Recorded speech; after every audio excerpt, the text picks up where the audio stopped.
Alright, welcome back to the channel, guys. This is episode 4 of The Undesirables, and we're going to get stuck straight in. This is a much requested fish, and I always hunt these fish. I love eating these fish, but I'm going to try something different today. So, if you haven't already guessed, this is the Longfin Pike, also known as... Look at that mouth. Alright, back in the water where I belong. Hunting the longfin pike can be really easy, as long as you're keeping your cool. Diving straight at these fish will spook them, but letting yourself fall motionless near them is a great way to get close.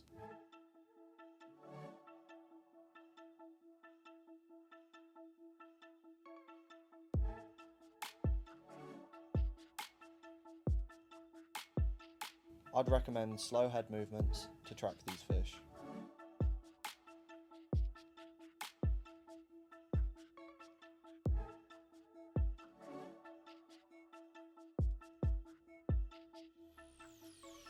You will almost always find the longfin pike in schools, just hanging around boulders, structure and ledges.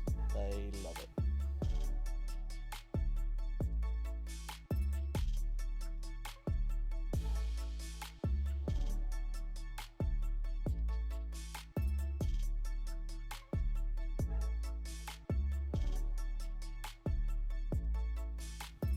Line up the right fish, aim for its head, and take your shot. Straight to sleep. Good night, Mr. Pike.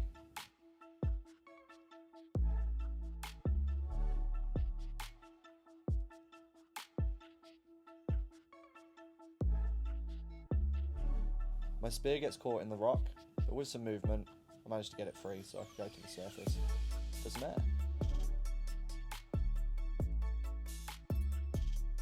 This guy is a pretty fat pike. A bit smelly, but not too bad.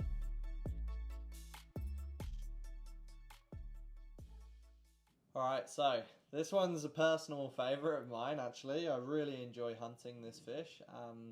Everybody questions me on what I'm doing with this fish when I bring it up. But it's awesome sashimi. I really rate it. So, what have we got? We have got the long-finned pike, yellow-finned pike, skipjack pike, sea pike, carries many names, many names, and it's an absolutely awesome eating fish, but only with sashimi. So I'm going to try and cook it up today and test everyone's theory. Usually this fish is really slimy, and that's what puts most people off this fish, is the slime of it and the smell. They do stink, like, I'll be honest. When I get these guys out of the water, yeah, they're a bit smelly. What do? Put them on ice. This guy's been in the freezer for a day and a bit. He's just come out, he's thawed up, and he's ready for play. This pike is particularly large. They're not all this size, but the bigger the better. That's good. So we're just gonna do what we always do. Just kind of fillet the fish. So separate that from there.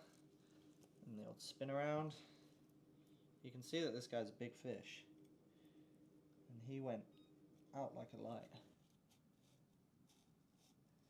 Honestly, when you guys see how white this fish meat is, you'll be like, wow, that's pretty white.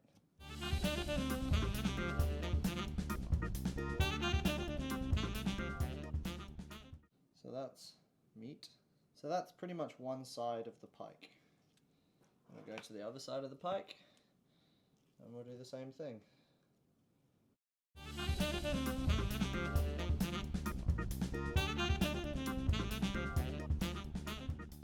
So there's our pike, not much meat left on him. How's this guy? Roar. Here we go. This is what I'd usually do with this fish. I would just get it, slice it thin like this, and then dip it in some soy and some wasabi.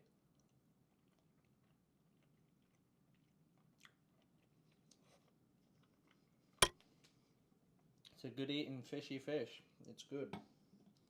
Our fish fillets, beautiful white fish, come in just behind the bones. Run this line all the way down to the end. And we do the same on this side. Find where those bones are. Run a line all the way down the side.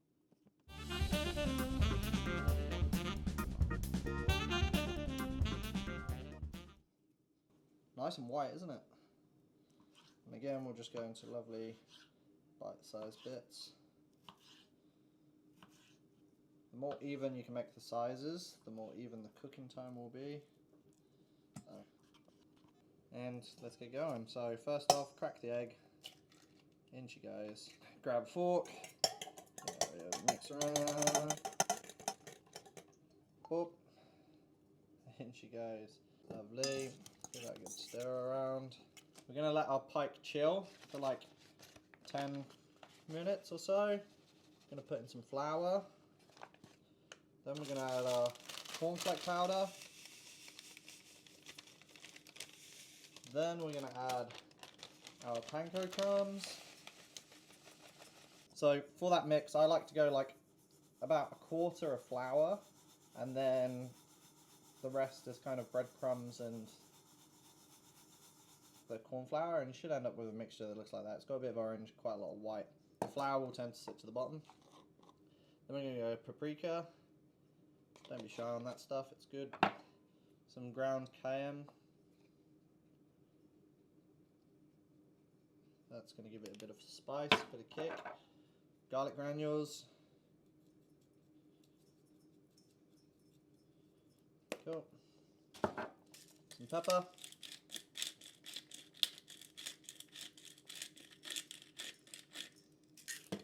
Cool. Some salt. And I doubled up on my salt. What am I doing? What am I doing? So that, give that a good old mix around again. Right, finally, once you've had your fish soaking in the egg or the pike, so now I'm just going to go boom, lay these out, give them a bit of a pat as well. Try and get as much egg off them as possible before you chuck them in, otherwise it just turns to an eggy mess in 2 bowls. Last one, boom. And then we'll just go in with some vegetable oil. Once your oil is up to heat, you can do a little test just by sprinkling some of that in.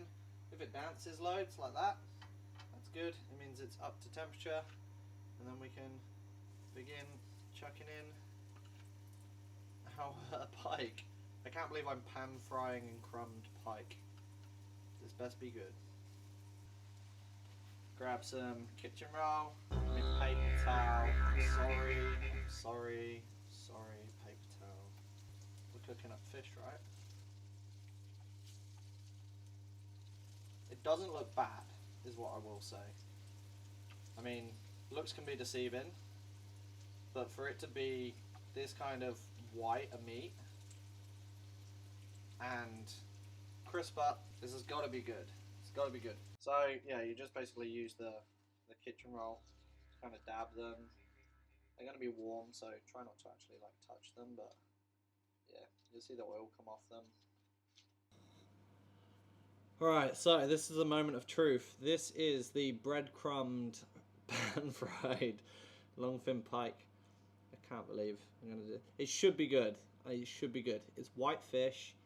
I eat it as sashimi. It's got to be good cooked, right? It's got to be. It was so white. Right. Let's go. No ketchup, nothing.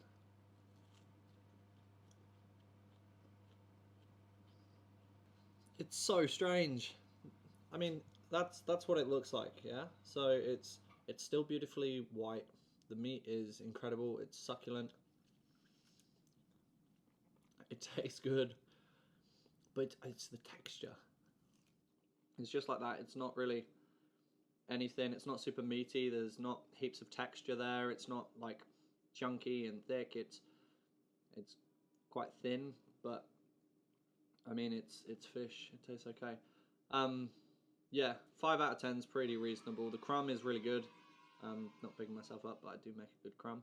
The crumb's really good, but the fish itself, it's a 5 out of 10. I'd say the sashimi that you get out of pike is like maybe like a 6.5, 7. So I would prefer to have it raw as opposed to cooked. But I mean, if I got really stuck one day and people were coming over and they wanted cooked fish and had one of these guys in the freezer, yeah, I'd probably cook up for them if I didn't care about them too much. So that's that. I will say I'm going to cook up the rest. and have it with chips, and then probably apply some tomato ketchup and some bread and have like a fish butty. But a pike butty, who would have thought? So just want to say a massive thank you to everyone who came across from I Did a Thing, or just like found me organically, or have been following me for ages. This is awesome. Drop a comment. How long have you guys been following the channel? I want to know. I'm curious. Who's still here? And yeah, so we got plenty more spearfishing videos to come, some more undesirables to come, some hike and spear stuff. I'm going to do some gear reviews. There's heaps coming. Head over to the Wet Mammal website, the wetmammal.life, and you'll find heaps of like spearfishing related stuff and stuff regarding Wet Mammal and Wet Mammal life. And yeah, just want to say a massive thank you. If you've got any questions, chuck them in the comments. I always answer my questions. I spend a fair bit of time ensuring that everybody gets answers. So yeah, chuck it. I love it.